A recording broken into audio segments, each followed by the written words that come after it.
One piece chapter 1125 ఈ chapter literally crazy. ఈ chapter లో మన వన్ ఆఫ్ ది గోరోసేస్ సాటర్న్ చనిపోయాడు. ఇంకంతేకాదు ఈ చాప్టర్ లో మనం ఈమో సమా యొక్క పవర్స్ ని కూడా విట్నెస్ చేసాం. పైగా వన్ పీస్ లో ఇన్ని సంవత్సరాల నుంచి ఒక బ్రిడ్జ్ కడుతున్నారు. అది ఎందుకు కడుతున్నారో కూడా మనకి ఈ చాప్టర్ లో తెలిసిపోయింది. అసలు ఒక్క మాటలో చెప్పాలంటే మన ఓడా సెన్సే ఈ చాప్టర్ ని డ్రాప్ చేసి మొత్తం కమ్యూనిటీ పేల్చేశాడు. లిటరల్లీ ఈ చాప్టర్ అంత క్రేజీగా ఉంది. సో ఇంకేం నేర్చుకున్నా లెట్స్ వీడియో కానీ అంతకన్నా ముందు మా ఛానల్ ని ఇప్పుడు సబ్స్క్రైబ్ చేసుకోకపోతే గైస్ అందరూ వీడియో సబ్స్క్రైబ్ చేసేయండి. సో ఇంకేం నేర్చుకున్నా లెట్స్ వీడియో. ఈ చాప్టర్ స్టార్ట్ అయింది మన లూచి ఇంకో కాపు నుంచి. ఇక్కడ మన లూచి ఆ తగిలిన గాయాలు వేసుకునే షిప్ లోకి వెళ్తూ ఉంటాడు. కానీ అప్పుడే ఎంకల్ నుంచి తన్ని అడుగుతారనమాట, మీరిద్దరు బాగానే ఉన్నారు, ఇంతకీ స్ట్రెస్ ఎక్కడ ఉందని చెప్పి మన లూచిని అడుగుతాడు. కానీ మన లూచి స్ట్రైట్ గా చెప్తాడు, నేనే స్ట్రెస్ని చంపేశానని చెప్పి తను అంటాడు. కానీ మనం ఇక్కడ చూసుకోవచ్చు మన లూచికి మాత్రం ఎటు చూసినా బ్యాండేజ్ లే బ్రో, పాపం మన జోరో వీడిని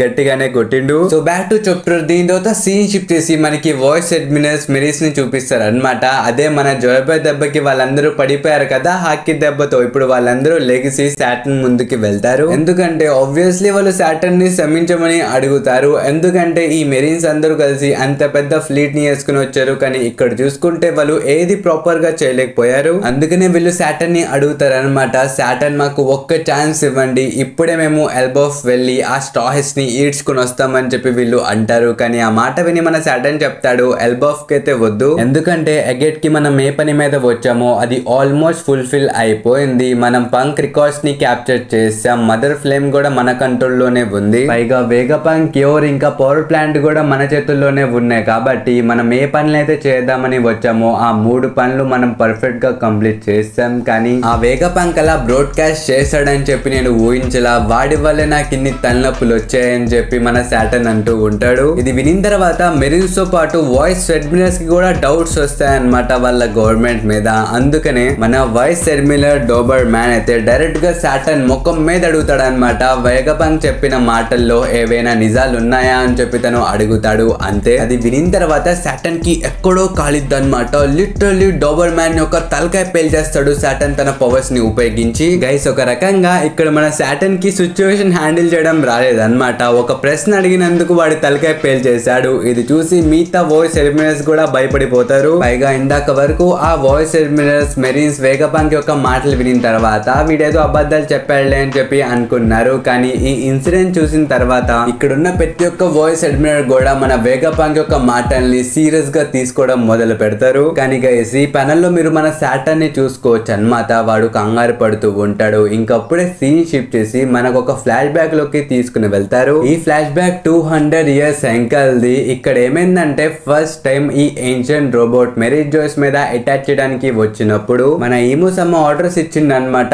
ఈ గోరోసేస్ కి వెళ్ళండి ఆ రోబోట్ ని డిస్ట్రాయ్ చేసేయండి అని చెప్పి. కానీ అప్పుడు మన సాటర్న్ ఇలా చేయకుండా ఆపేసిండు. లిటరల్లీ 200 years ఎంకల్ స్వయంగా మన సాటర్న్ ఈమో సమ్మని ఎదిరించి మరి ఈ రోబోట్ ని సేవ్ చేసిండు. ఎందుకంటే ఈ రోబోట్ వల్ల మెరీన్స్ కి ఏమైనా ఉపయోగం ఉండిద్దేమో అని చెప్పి తిని సేవ్ చేసిండు. ఒక రకంగా మన సాటర్న్ తన జీవితంలో చేసిన అతిపెద్ద తప్పు ఈ రోబోట్ ని సేవ్ చేయడమే. ఇప్పుడు ఈ రోబోట్ మన సాటర్న్ కే పెద్ద బొక్కేసింది. పైగా ప్రతి ఒక్కరు జాయ్ బాయ్ ని మర్చిపోతే ఈ రోబోట్ వల్ల జాయ్ బాయ్ యొక్క హాకీ తన పవర్ మళ్ళీ మన ఈము రుచి చూసిండు. అందుకే మన ఈము చాలా కోపంతో సాటర్న్ కి చెప్తాడు అనమాట, అసలు ఆ జాయ్ బాయ్ ని ఎలా పారిపోనిచ్చావు అని చెప్పి సాటర్న్ ని లిటరల్లీ చంపేస్తాడు. చాలా అంటే చాలా దారుణంగా. మీరు ఈ ప్యానెల్ లో కూడా చూసుకోవచ్చు మన సాటర్న్ తన గొంతు పట్టుకొని మోకాళ్ళ మీద కూర్చున్నాడు. తను లిటరల్లీ తన ప్రాణాల కోసం అడుక్కుంటుండు. అది చూసి మన వాయిస్ అడ్మిరల్స్ కూడా బిత్తరైపోతారు అనమాట. వాళ్ళు లిటరల్లీ కంగారు పడిపోతారు. పైగా ఇక్కడ మన సాటర్న్ ఈముకి చెప్తాడు కూడా, నన్ను క్షమించండి, నేను కావాలని చెప్పి వాళ్ళని పారిపోనివ్వలేదు, మీకు తెలుసు కదా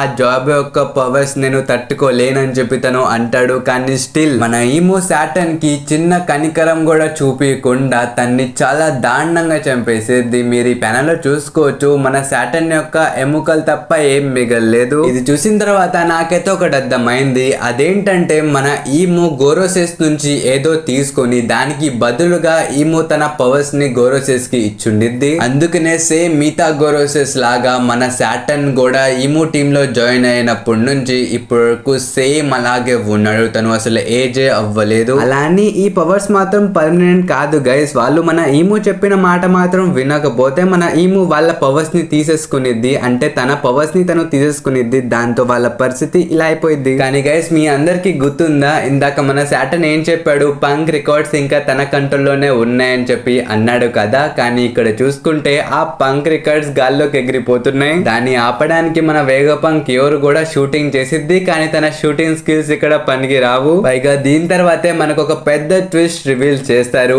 ఆ పంక్ రికార్డ్స్ ని హైజాక్ చేసింది ఎవరో కాదన్నమాట, మన వేగపంక్. ఇక్కడ లిటరల్లీ మన ఎడిసన్, షాకా, పైథాగరస్, సెట్లెస్ వీళ్ళ బాడీ పార్ట్స్ ఉన్నాయి కదా, ఇవన్నీ కలిపేసి ఒక కొత్త రోబోట్ లా ఫామ్ అయ్యారు. ఇంకంతేకాదు ఈ ఒక్క బాడీలో ఆ 4 మెంబర్స్ యొక్క మైండ్స్ కూడా ఒకేసారి వర్క్ అవుతున్నాయి అన్నమాట. వీళ్ళు ఒకరికొకరు మాట్లాడుకుంటూ ఉంటారు లోపల. పైగా ఇది చూసిన తర్వాత మనకేం తెలుస్తుందంటే మన వేగపంక్స్ స్టెల్లా ఒకటే చనిపోయింది, ఇంకా మిగతా వేగపంక్స్ అందరూ బానే ఉన్నారు. ఇప్పుడు ఈ మిగతా వేగపంక్స్ అందరూ కలిసి ఈ పంక్ రికార్డ్స్ ని వెదరియా వైపుకి తీసుకెళ్తున్నారు అన్నమాట.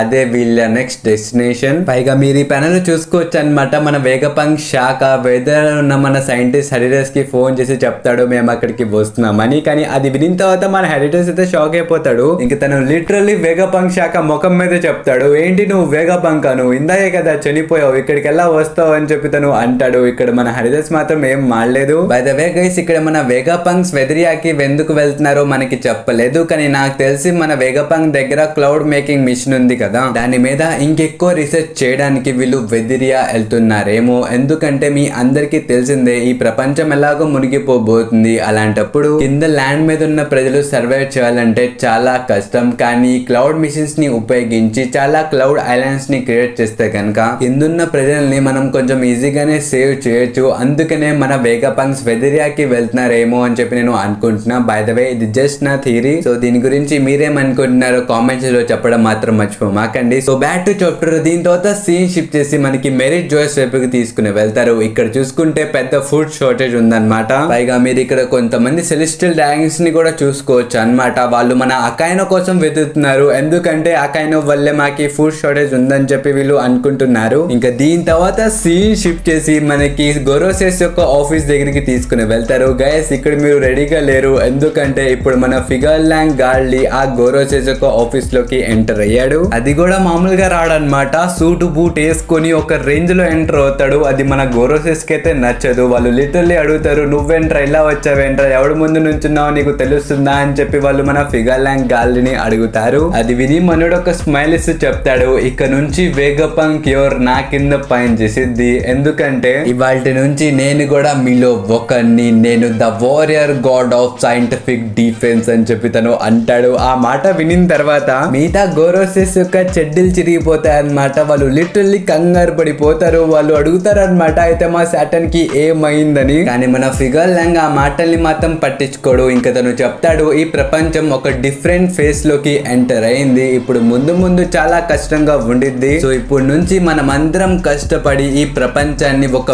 బెస్ట్ ప్లేస్ లా మార్చాలి మై డియర్ ఫెలో ఎల్డర్స్ అని చెప్పి తను అంటాడు. ఇంకా దీని తర్వాతే మనకి ఫిగర్లాంగ్ గార్డ్లీ యొక్క కొత్త ఇంట్రడక్షన్ ఇస్తారన్నమాట, the warrior god of scientific defence and our new గోరోసే ఫిగర్లాంగ్ గార్డ్లీ. కానీ గైస్ మన ఇమోసమా ఇప్పుడు ఈ కొత్త గోరోసేకి ఏం పవర్స్ ఇచ్చిండిద్దో మీరు కామెంట్ సెక్షన్ లో గెస్ చేయండి. పైగా మనోడు ఎవరో కాదు, ఒక స్పోర్ట్స్ మ్యాన్. నాకు తెలిసి మన జోరోకి ఫ్యూచర్ లో గట్టి కాంపిటీషన్ ఉండిద్ది, ఎందుకంటే ఇప్పుడు మన గోరోసెస్ లో 2 స్పోర్ట్స్ మ్యాన్స్ ఉన్నారు. So back to chapter. దీని తర్వాత సీన్ షిఫ్ట్ చేసి మన రెవల్యూషన్ ఆర్మీ దగ్గరికి వెళ్ళిద్ది అనమాట. ఇక్కడ వీళ్ళు ఏన్షియంట్ వెపన్స్ గురించి ఇంకా పాస్ట్ లో జరిగిన వార్ గురించి మాట్లాడుకుంటూ ఉంటారు. పైగా ఇక్కడ మన రెవల్యూషన్ ఆర్మీకి అయితే తెలిసిపోయింది అనమాట, ఇప్పుడు వన్ పీస్ ని ఎవరైతే సాధిస్తారో వాళ్ళు వన్ పీస్ నే సాధించరు, ఇంకేదో కొత్త పవర్ ని సాధిస్తారు. అయితే మన వేగపంక్ చెప్పినట్లే వాళ్ళకి నిజంగానే ఈ ప్రపంచాన్ని మార్చగల కెపాసిటీ వచ్చింది. అయితే మనం అందరం కలిసి ఆ వన్ పీస్ బ్యాడ్ పర్సన్స్ చేతిలోకి వెళ్లకుండా మనమే ప్రొటెక్ట్ చేయాలని చెప్పి వీళ్ళు మాట్లాడుకుంటూ ఉంటారు. ఇంకప్పుడే ప్రపంచం మునిగిపోయే టాపిక్ వచ్చింది. ఇంకా మన ఇవాంక చెప్పిద్ది, మీ అందరికి గుర్తుందా ఆ స్టెక్యులర్ రూల్స్ ప్లేస్ లో ఎప్పటి నుంచో ఒక బ్రిడ్జ్ ని కడుతున్నారు, నాకు తెలిసి ఆ బ్రిడ్జ్ స్టార్ట్ చేసి ఒక 700 years అయిపోయింది. అయితే వీళ్ళకి అప్పటి నుంచే తెలుసు ఈ ప్రపంచం మునిగిపోయిద్దని, అందుకనే ఈ బ్రిడ్జ్ యొక్క పనులు అప్పటి నుంచే స్టార్ట్ చేశారని చెప్పి ఇక్కడ మన ఇవాంక చెప్పిద్ది. గైస్ ఇక్కడ మన ఓడా సెన్సే ఒక పెద్ద ఫోర్ షాడింగ్ చేశారనమాట.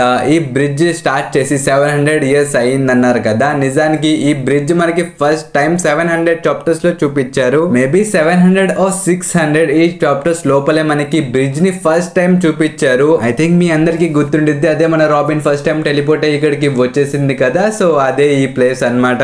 లిటరల్లీ మన ఓడా సెన్సర్ చాలా దారుణంగా ఫోర్ షాటింగ్ చేస్తున్నారు bro. So back to chapter. దీని తర్వాత మన డ్రాగన్ చెప్తాడు, వేగపంగ్ మాటలు వినిన తర్వాత ప్రజలు ఊరుకునే కూర్చోరు. వాళ్ళ యొక్క సేఫ్టీ కోసం వాళ్ళు ఎలాంటి పనులు చేయడానికైనా రెడీ అయిపోతారు. వాళ్ళు లిటరల్లీ వాళ్ళు సేఫెస్ట్ ప్లేస్ లో ఉండడానికి వాళ్ళ కిందన్నోళ్ళని చంపేస్తారు. అందుకనే ఇదేం స్టార్ట్ అవ్వక ముందే మనం ఈ వార్ ని గెలవాలని చెప్పి తను అంటాడు. ఇంకింతటితో ఈ చాప్టర్ అయితే అయిపోయింది. కానీ ఇక్కడ చెప్తూ లాస్ట్ లో మన డ్రాగన్ అయితే చాలా ఇంపార్టెంట్ పాయింట్ చెప్పాడు అన్నమాట. ఒక రకంగా మీరే చూసుకోండి, ఇప్పుడు మొత్తం మునిగిపోతుంటే ఎవరైనా పైకి వెళ్ళాలనుకుంటారు, కానీ ప్రతి ఒక్కరు పైకి వెళ్ళలేరు. అందుకనే ఒకళ్ళు చంపేసుకోవడం కూడా స్టార్ట్ చేస్తారు. ఒక రకంగా వన్ పీస్ ఇప్పుడు ఒక బ్యాటిల్ రాయల్ లా మారిపోయింది. దీన్నే మన డ్రాగన్ ఆపాలని చూస్తున్నాడు అన్నమాట.